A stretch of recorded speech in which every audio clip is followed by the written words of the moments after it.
Hello बच्चों, तो आपका हमारे चैनल फिर स्टडी लैब कोचिंग क्लासेस में फिर से स्वागत है। और आज हम क्लास 9th चैप्टर हमारे आसपास के पदार्थ के बहुत ही महत्वपूर्ण क्वेश्चन समझेंगे, हल करेंगे उन्हें, क्योंकि ये एग्जाम के लिए बहुत ही महत्वपूर्ण है। इसलिए आप तैयारी कर रहे हो तो ये वीडियो स्किप बिल्कुल भी ना करें। और अगर आपने चैनल को सब्सक्राइब नहीं किया तो पहले सब्सक्राइब कर लीजिए, ताकि हमारे वीडियो की नोटिफिकेशन आपके पास आती रहे। जो एग्जामिनेशन है वो किसी भी टाइप से आपसे प्रश्न पूछ सकता है ना।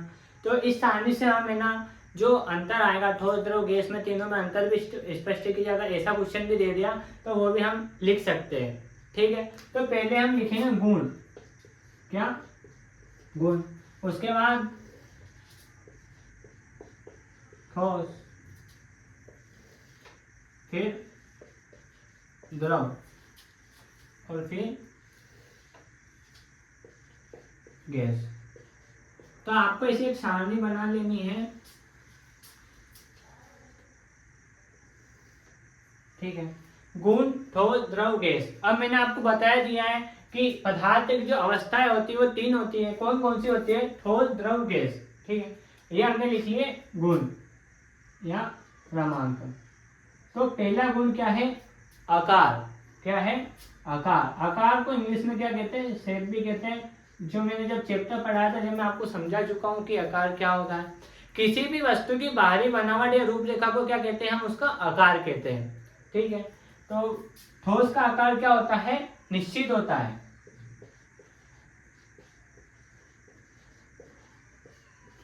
और द्रव का निश्चित होता है कि नहीं? नहीं होता है। द्रव का आकार निश्चित नहीं होता है। और गैस का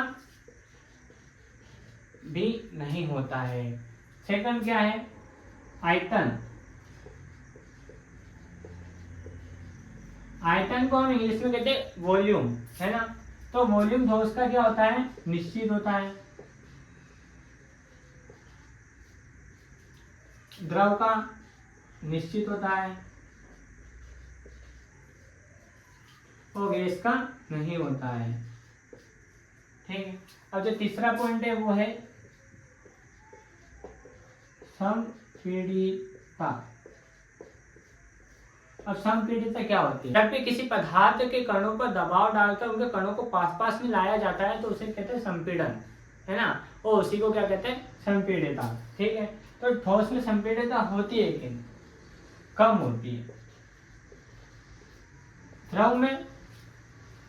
द्रव में भी क्या होती है? कम होती है। और गैस में अधिक होती है। अब जो चौथा है वो क्या है? प्रवाह। प्रवाह हमने समझा था, जब किसी भी कोई भी पदार्थ है, मतलब पानी है, एक स्थान से दूसरे स्थान तक चला जाता है तो वो क्या होता है? प्रवाह हो जाता है। मतलब वो क्या?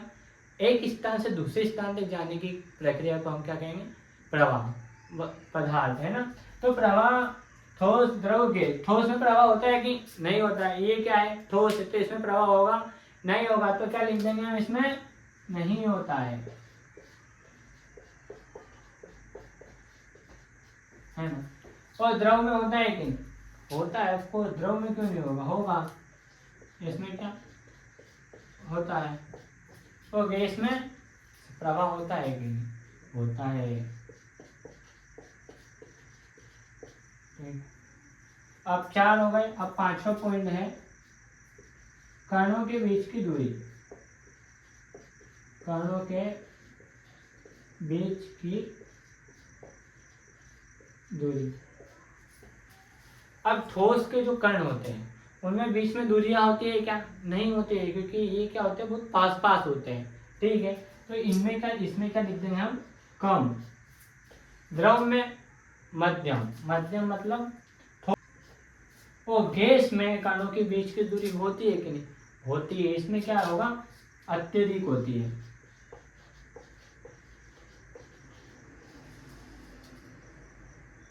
अत्यधिक या अधिक।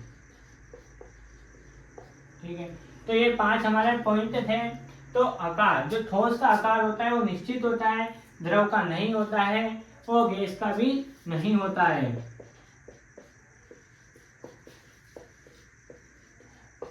आयतन, आयतन की हम बात करते हैं, ठोस का जो आयतन होता है वो क्या होता है, निश्चित होता है, और द्रव का आयतन भी क्या होता है, निश्चित होता है। गैस का आयतन नहीं होता है निश्चित, होता है क्या, नहीं, इसमें डाल दो तो इसमें चल जाएगी, इसमें डाल दो तो इसमें, तो उसका आयतन निश्चित नहीं होता है।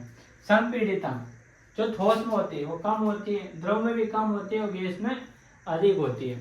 गैस के कणों को जब मान लो कोई ये एलपीजी गैस सिलेंडर है ना, और उसमें हम गैस भरेंगे तो उसमें क्या होता है, प्रेशर से गैस के कणों को दबाया जाता है ताकि उसमें गैस ज़्यादा भरा है ना, तो दबा कर वो एक क्वांटिटी देती है गैस की कि इसमें इतने लीटर ही इस टंकी में आएगा, लेकिन उसमें क्या प्रेशर लगाया जाता है, तो वो क्या होता है, संपीड़ितता जो गुण है वही होता है। तो उसमें प्रेशर लगाया तो कणों के जो बीच की दूरी को उनको पास पास में लाया जाता है, जिससे क्या होता है, उसमें अधिक गैस भरा जाती है ना, तो ये क्या होता है, संपीड़ितता का गुण होता है, तो गैस में क्या होता है, अधिक होता है।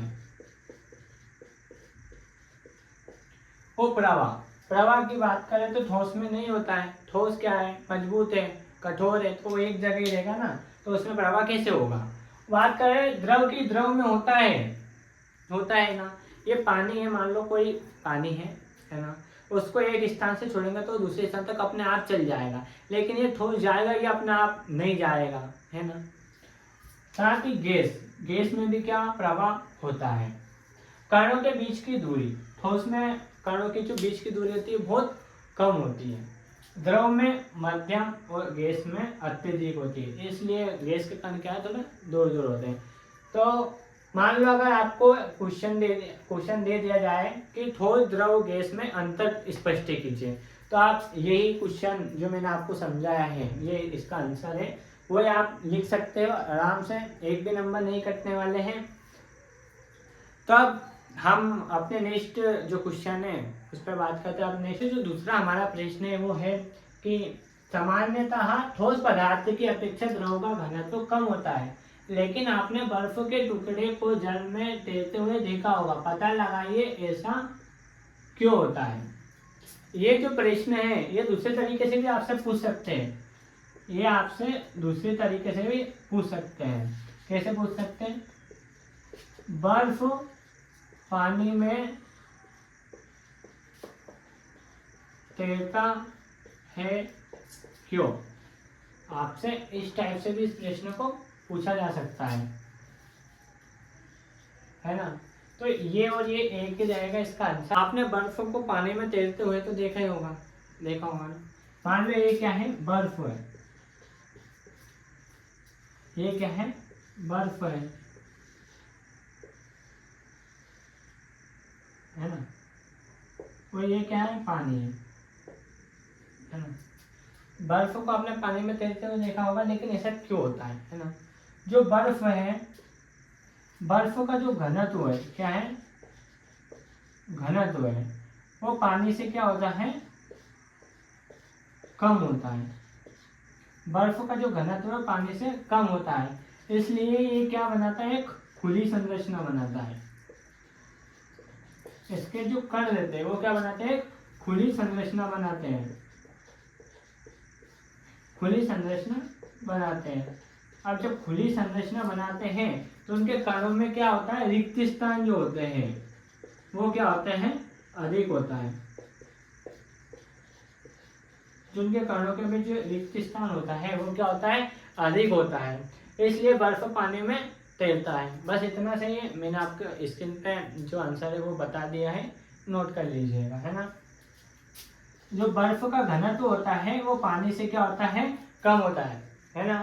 तो वो क्या बनाते हैं, एक खुली संरचना बनाते हैं, जिससे उनमें रिक्त स्थान क्या होता है, अधिक होता है। आया समझ में, ये हमारा दूसरा प्रश्न का उत्तर है।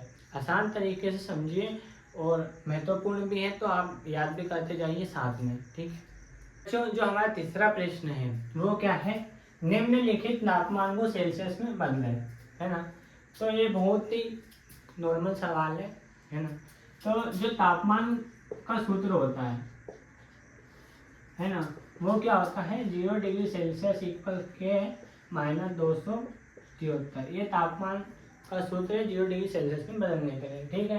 तो 0 डिग्री सेल्सियस ऐसा कैसा इक्वल, के का मान क्या दे रखा है हमें, 300, क्या है के का मान, 300, -273 है ना। क्या है -273, 0 डिग्री सेल्सियस इक्वल। अब 10 में से 3 गए तो कितना बचा, 7 बचा है ना। एक इधर ले ले तो क्या हो गया, 9 होगा है ना। 9 में से 7 गए तो 2 बचा, 2 और 2 कुछ भी नहीं बचा है ना। तो 27 हमारा आंसर क्या है, 27। अब बांटे की इधर है, डिग्री सेल्सियस को इधर उठा के लाएंगे तो क्या हो जाएगा, 27 डिग्री सेल्सियस। ये क्या है, हमारा आंसर है ना। अब जो ए वाला जो क्वेश्चन है वो सोल्व हो गया। अब बी वाला देखते हैं। यही लगाना है हमें, क्या ये क्या है, तापमान का जो सूत्र है, क्या है सूत्र। तो इससे हम सेल्सियस में बदल सकते हैं, चाहे कोई सा भी क्वेश्चन आ जाए है ना। तो अब ये सूत्र लगाएंगे वापस से, 0 डिग्री सेल्सियस बराबर के -273। ये हमारा क्या है, सूत्र है तापमान का है ना। 0 डिग्री सेल्सियस ऐसा का ऐसा, के का मान कितना दे रखा है यहाँ पर, 573 -273, यही है ना। अब 0 डिग्री सेल्सियस इक्वल 573 में से 273 गए तो कितना बचे, 300। क्या 300 बराबर के इधर आएंगे तो 300 बराबर 300 डिग्री सेल्सियस हो जाएगा। ये क्या है, आंसर है, नोट कर लो। ठीक है, आपको क्या है, तापमान का सूत्र याद रखना है बस। बाकी कोई सा भी क्वेश्चन आ जाए, कोई सा भी यहाँ पे सवाल आ जाए, मान लो यहाँ पे कि 573 है, 573 की जगह मान लो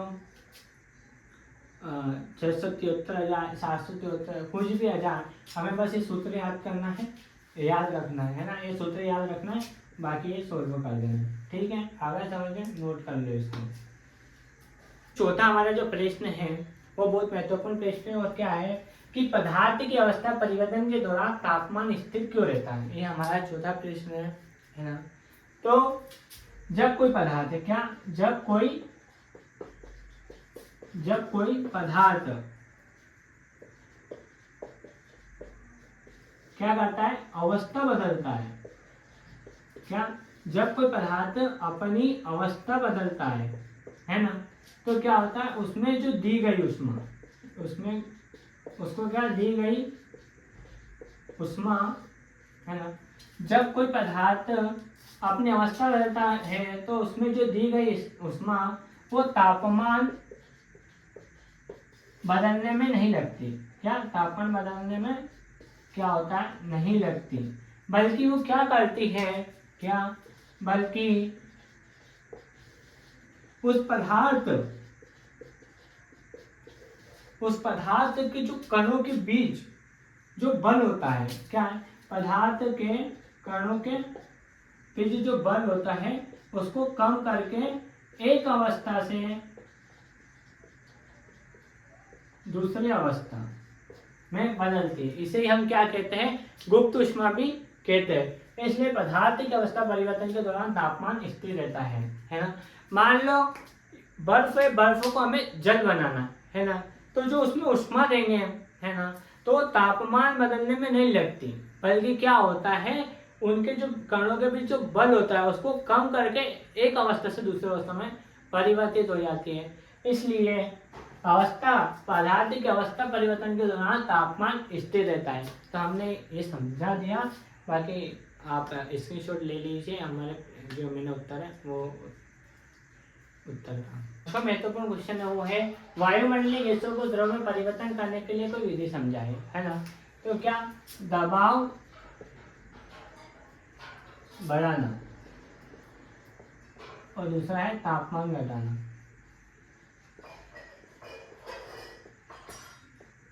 ये दोनों है। तो जब गैसों को उच्च दाब पर क्या किया जाता है, ठंडा किया जाता है। उच्च दाब पर क्या किया जाता है, ठंडा किया जाता है, तो उनके कण क्या होते हैं, पास आ जाते हैं। जब गैसों को उच्च दाब पर ठंडा किया जाता है तो उनके कण क्या आ जाते हैं, पास आ जाते हैं, और फिर क्या हो जाते हैं, द्रव में बदल जाते हैं।